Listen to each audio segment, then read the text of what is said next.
Unafraid Show, Reister or Wrong. This is your boy George Reister here today. I want to thank you guys for joining me. Today is kind of it's a different topic, right? You guys, please always make sure you like the feed, share the feed, continue the conversation. Today's a different topic because let me make sure all the feeds are up that way, because I was having this discussion on Twitter and Facebook this morning about the kid Luke Heimlich from Oregon State. Okay, so it's not up there. Let me get it up there.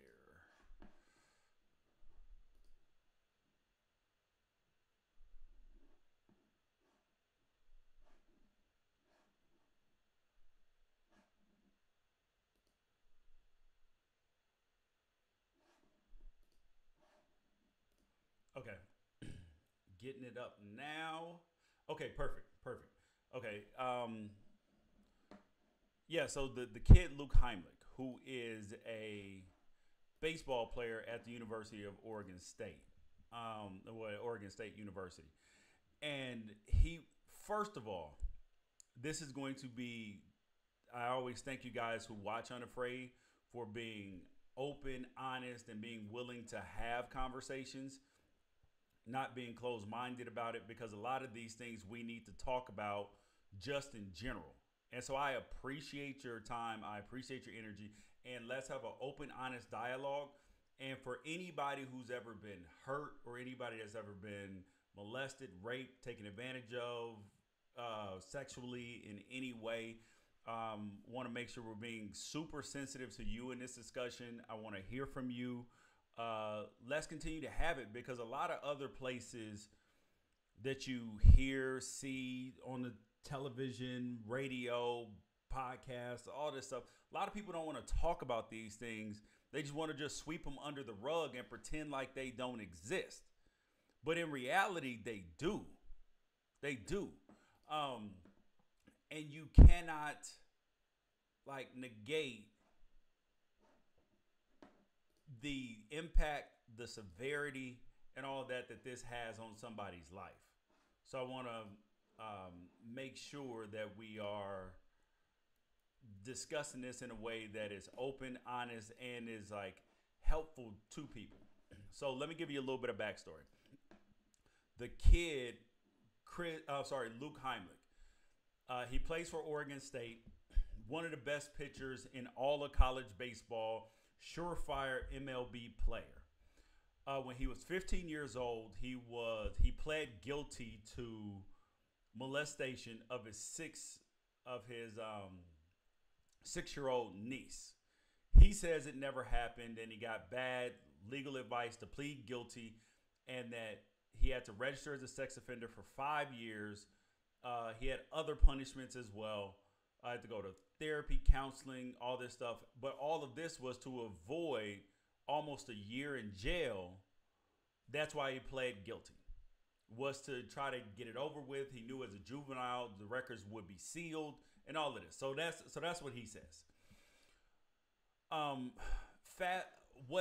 so his brother says that he had that he was confronted about it before, and that's what led them to file the police report. Okay, cool. So now that we got a lot of the facts out of the way. So he had been playing at Oregon State. This had never come up. And what ended up happening, though, is that when he turned 21, he was in the state of Oregon. He had to register as a sex offender. However, the state of Oregon mistakenly thought that he was a resident of the state instead of just there playing, because he's from Washington, a resident of the state. And so they gave him a citation for not filing as a sex offender. Turns out, though, that they did that erroneously. And then that triggered people in the media inquiring about this and wanting to know more and more about this situation. And then that's how it came out. So it hadn't come out previously before then. Everybody accounts that this dude is like a has been a model citizen, a model person. They say he's turned his life around, that he says he didn't do it. And people are super upset about the fact that he's allowed to play baseball at Oregon State because they say, baseball is a privilege. Sports are a privilege. And that he should not be allowed to play and have gainful employment or any of this. And my question to you is this. And my question to you guys is this. Is at what point in time, okay? Because the victim's mother made a good point.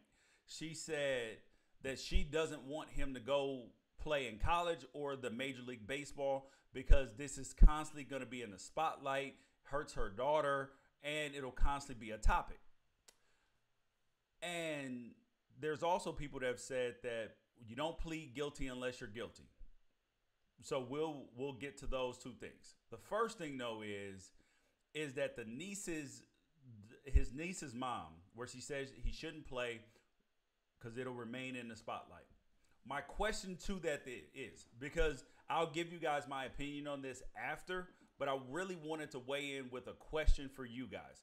Please send in your questions, unafraidshow@gmail.com, or just send them directly into the box and we'll get to it. Is at what point in time what would need to be done for Luke Heimlich to play baseball again or to be gainfully employed? And what jobs should he be allowed to do out in the world? Because the point the lady's his niece's mother made was a fact that if he's out in the public eye, that he would then it would constantly be a conversation. And I thought that, a little bit further down the road is that if he weren't allowed to play baseball and he went to go be a doctor, a lawyer, he invented a new Facebook, he did anything out in the world, he could potentially be either just as famous, just as rich, even more rich, any of these things out in the world. So what jobs would you feel comfortable with this guy doing? And what would he need to do in the public's eye to be able to play again? Because there's so much of this that resonates, because I'm like, we have to protect the victims of crimes. Most importantly, we have to protect the victims, whether they're women, children, boys, girls, men, whoever. You have to protect them. And also, crimes have punishment. Like, when you do a crime, when you do something wrong, there are consequences, whether that's jail, whether it's probation, whether it's people hating you, being a pariah, whatever it is, there are consequences. The consequences are always not fair to the public. They're not always right. Like, for instance, like you get more time for writing a bad check than you would necessarily for molesting a kid. So it's not always fair and it's not always right. But my question is it being the fact that we've made a distinction in this country between kids and adults, and the fact that kids get more lenient sentencing, because most people generally agree that a mistake as a kid shouldn't doom your entire future unless you're charged as an adult. But we have to protect the public. Like, this is a place where I'm like, damn, like, this is cold game, because how can you, like, there's no proper side of this issue to be on, like, except for the fact that the victim needs to be protected and that this is heinously wrong. So it's like, but also there have been, when you reconcile that with the fact that there have been a lot of people who have done things as kids and turn around and do great public services or turn their life around and do great things after. So it's hard to reconcile, like, okay, like this kid, Luke Heimlich, should never play baseball again. But what should he be allowed to do if he shouldn't be allowed to play baseball? What should he be allowed to do? That's a question. because he could get famous, rich. Because I get I understand, and it makes sense why you do not want a. It doesn't seem like a bad person or somebody who did something wrong should be rewarded with fame, fortune, or anything like that. 100% get it. 100% agree. I feel the same way. But the question is, he could get that some other way. So, what jobs is this man allowed to do? Um, Also, someone said that being a doctor or a famous inventor does not have the same constant spotlight as a sports figure. I mean, you could argue that someone like Bill Gates, Mark Zuckerberg, even Mark Cuban have a significant spotlight as well. So you could argue that. So I want to make sure that I'm being super sensitive to if anybody is a victim, because I've known victims. I've have people who have had bad things happen to them in my family.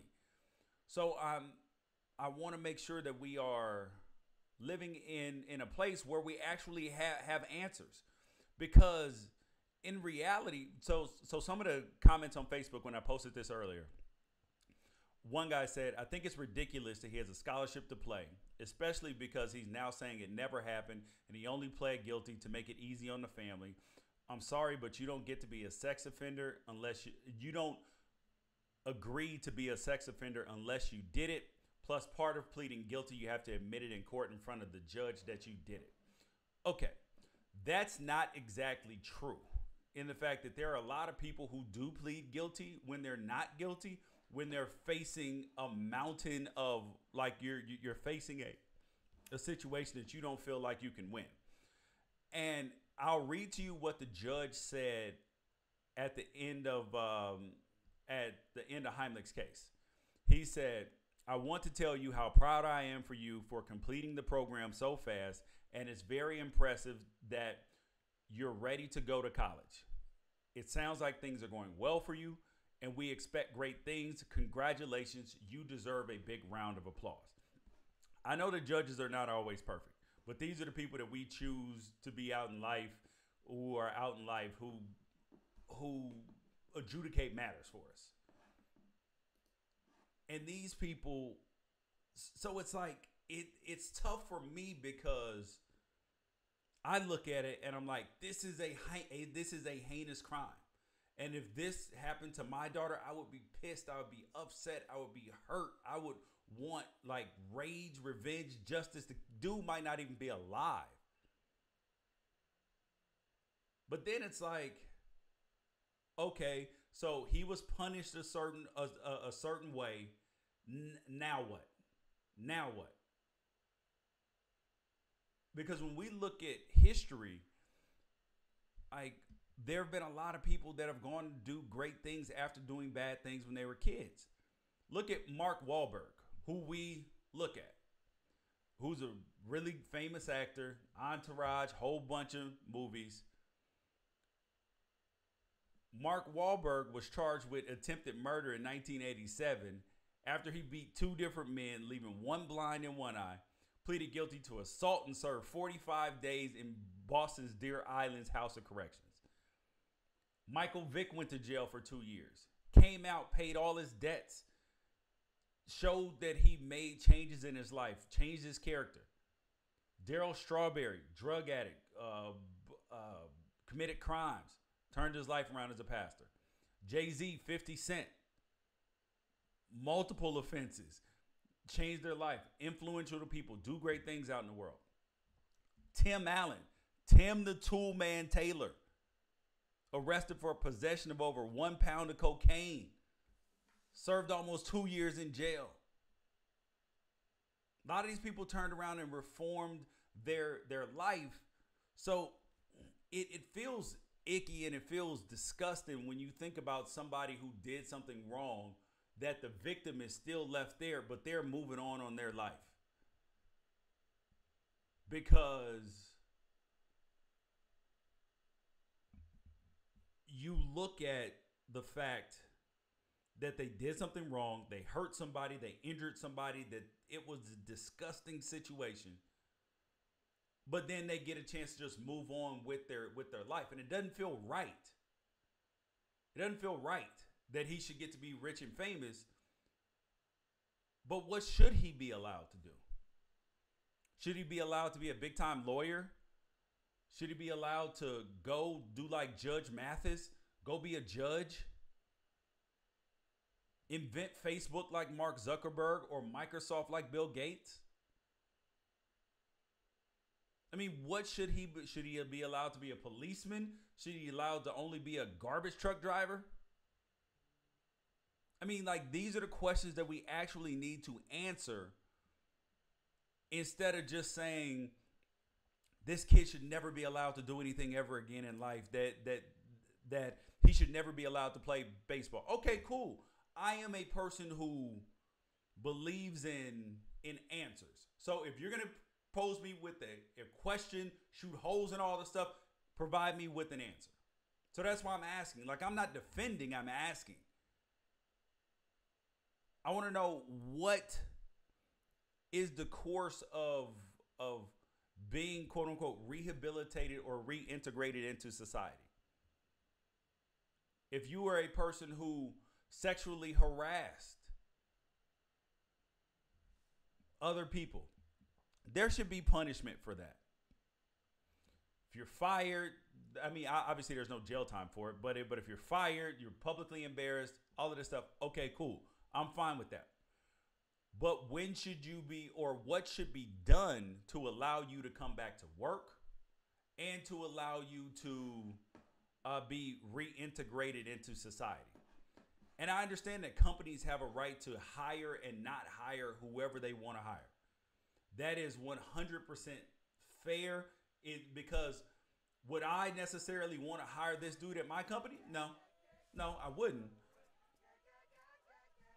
But when you think about, somebody has to be willing to give people second chances, because we've all needed second chances in life. When you look at statistics, what they say that how many marriages have infidelity? A lot. So there are a lot of people who are commenting on this or saying this, but they've committed like crimes against God and your wife and your family and this and that. There are people who steal things at work, who beat people, who abuse their children, and all this stuff. But we condemn people for a lifetime of not being able to be rehabilitated. I mean, be able to be gainfully employed. Because I think about it in terms of, just when I think about black men. Black men, 1 in 3 black men has been to jail or will go to jail for either for crimes that other people wouldn't go to jail for, crimes they committed or whatever, or crimes they didn't commit.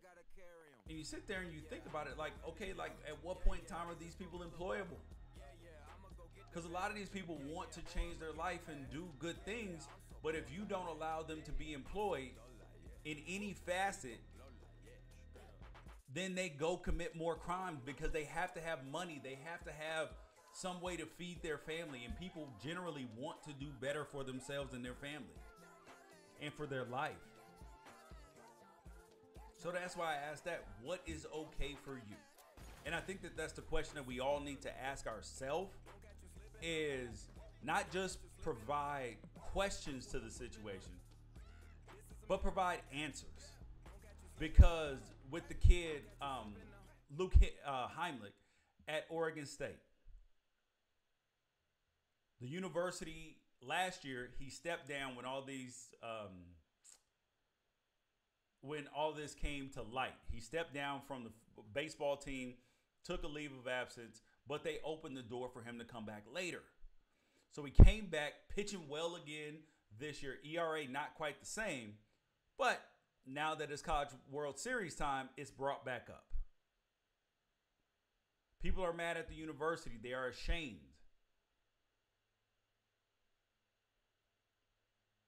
But I would ask the question of, Okay, if you are a victim of assault, sexual assault, molestation, hated, family members being a part of it, anybody just have judgment against it, that is 100% fair and it's right. But can you answer the question for me?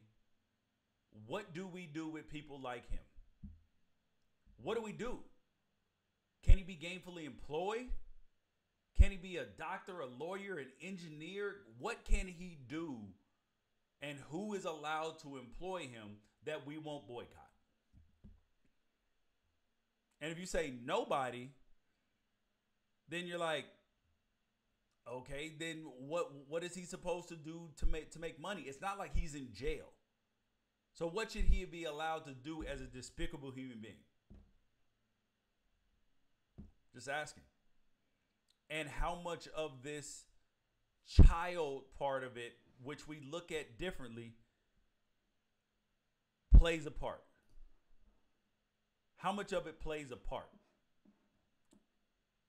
Because I'm gonna give you a list of some ex-criminals who done some bad things and turned their life around.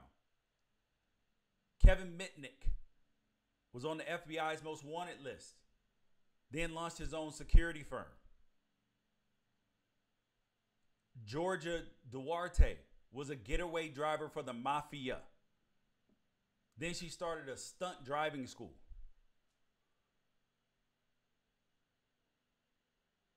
Frank William Abigail, you might remember the dude from Catch 22. From Catch Me If You Can, starring Leonardo DiCaprio. World famous con man, wrote $2.5 million in bad checks between 16 and 21. To date, he's serviced more than 14,000 companies for their security. I mean, come on. I mean, there's been a history of people. I mean, mind you that some people don't change, but some people do. Okay.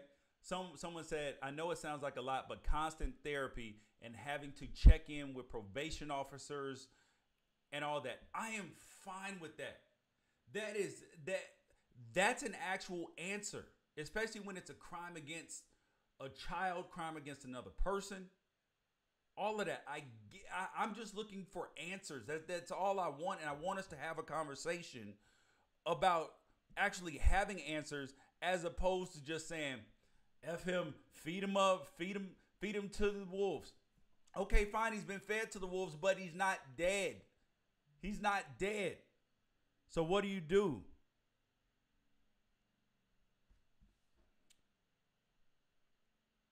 I mean, Larry J. Levine. He went to jail and then federal prison and then came out to start the Wall Street Prison Consultants to help people. Judge Mathis was in a gang and served time until the age of 17. Now he's out there living his best life, helping other people, being a judge, all of these things with his GED. So that's why I said I'm just asking. I got questions. I got questions about it. Someone said he should play ball behind bars. He will be the catcher. That well played, Mr. Pacheco. Well played. But the thing is, he's not in jail and he's not going to jail for what he did. And what he denies doing, but we can say he did do it because he pled guilty. Well, this is just an opportunity to open up a conversation, and again, I want to say thank you guys for having it. Thank you guys for being open and honest and not judgmental about just the fact that we brought up the conversation. And I pray for all the people who have been assaulted, who've been molested, who've had any of these terrible bad things happen to them. And it should never happen. And people should actually be punished in a real way, aside from these slaps on the wrist that they actually get. But that doesn't stop me from asking the question, not only how do we fix this, but how do we fix it, prevent it, stop it from happening, but what to do with these people after. Because things that used to be shuttled under the rug and hidden from plain sight are no longer done that. Like they are brought out to the light as they should be. Because I believe what the Bible says, what's done in the dark comes to the light. So how on earth could you expect like people not to be upset about it? You can't. They can be, they should be. But what should we do with these people? Can they work where they're allowed to work? One of them may cure cancer. Some other people have done great things out in the world. So should we, because I definitely look at it differently as an adult doing something than a kid doing something. Than a 15-year-old. A 21-year-old different from a 15-year-old. It's different from a 35-year-old. They're just different. Like there are certain things you should know better. There are certain things that even as a kid, because when you look at statistics, most people who molest people were molested. That doesn't make right what they did, but it's like out in the world, hurt people hurt people. That's just the truth.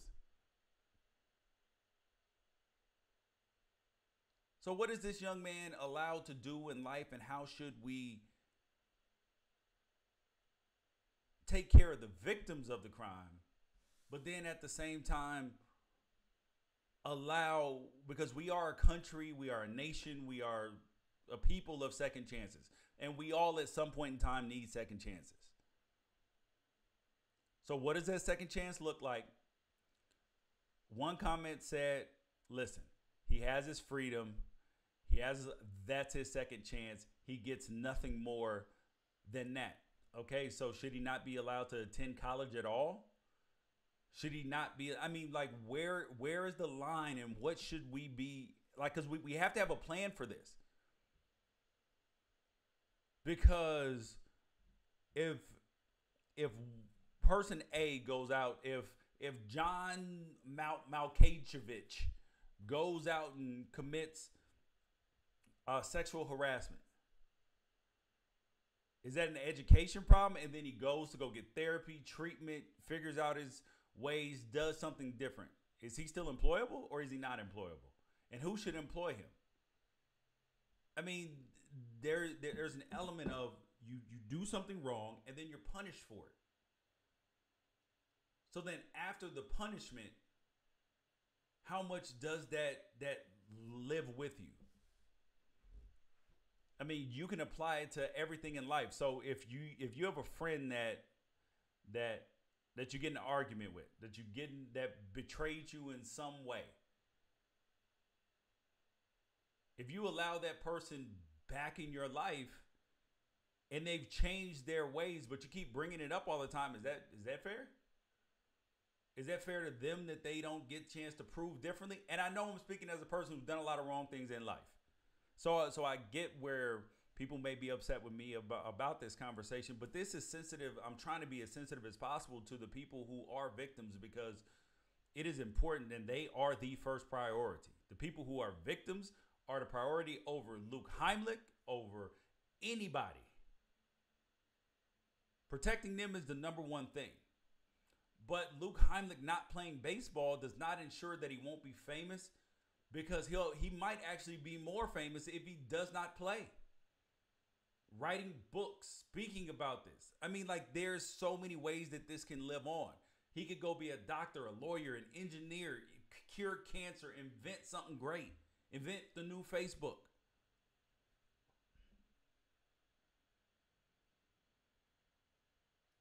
Playing sports is playing sports is a privilege, but it's a meritocracy. It's like it's weird. Like, if you check all the boxes, if you meet all the qualifications, then yes you can play. So it's weird. It is a privilege, and you can't abuse it. because there are consequences and there are rules, and when you break those rules, you gotta go. Like nobody's exempt to consequences, or they shouldn't be.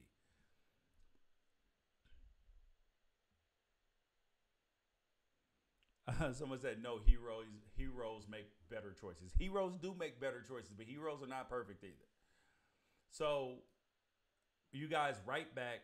Send me what you believe that should happen to this guy. What should be done with him. Um, uh, last comment. And you speak of inventing a new Facebook or being an inventor. That does not mean that people will use your product. I said if he invents the new Facebook, if it's phenomenal, people will buy it. I mean, that's just the truth. All right. Well, thank you guys for joining me today. Unafraid Show, right or wrong. I appreciate your time, your energy, and your openness to have a conversation. And thank you, anybody who's watching this who has been a victim or anything like that. Then, like, I hope I served you well in this conversation, because that was my intent, to be open, honest, and lead from a place of love. Thank you guys. Peace out. Catch you guys tomorrow.